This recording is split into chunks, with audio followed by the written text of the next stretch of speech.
سعودی عرب کے دارالحکومت ریاض میں گیس سلنڈر پھٹنے سے جمع ہونے والے 6 پاکستانیوں میں 5 کی نماز جنازہ مقامی مسجد میں ادا کر دی گئی،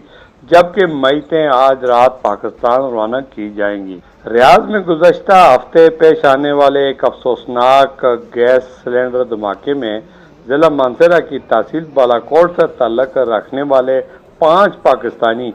اور ایک پنجاب سے تعلق رکھنے والا شہری جاں بحق ہو گئے تھے، جبکہ 3 افراد زخمی ہوئے، جن کا علاج مختلف اسپتالوں میں جاری ہے۔ جاں بحق افراد کی نماز جنازہ ریاض کی ایک مقامی مسجد میں ادا کی گئی، جس میں مرحومین کے عزیز و اقارب، دوستوں، پاکستانی کمیونٹی کی بڑی تعداد نے شرکت کی۔ تاہم شرکاء کے مطابق پاکستان کے سفارتخانے کا کوئی بھی اعلیٰ نمائندہ نماز جنازہ میں شریک نہیں ہوا۔ ایک ویلفیئر آفیسر کے علاوہ اوورسیز پاکستان کمیونٹی نے اس حادثے پر گہرے دکھ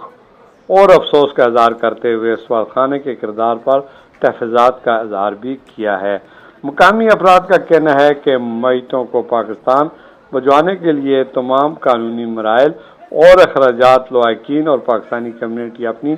مدد آپ کے تحت مکمل کیے، جبکہ سفارتخانے کی جانب سے صرف تعزیتی پیغام جاری کیا گیا۔ پاکستانی کمیونٹی نے حکومت پاکستان سے مطالبہ کیا کہ جاں بحق افراد کے اہل خانہ کی مالی اور دیگر ممکنہ معاونت کی جائے، کیونکہ تمام متاثرین روزگار کی غرض سے سعودی عرب آئے تھے اور ان کا تعلق غریب خاندانوں سے تھا۔ ذرائع کے مطابق تمام میتیں آج رات تقریباً 2 بجے پاکستان روانہ کی جائیں گی، جہاں کل ان کے آبائی علاقوں میں نماز جنازے کے بعد سپرد خاک کیا جائے گا۔ میر افضل گلزار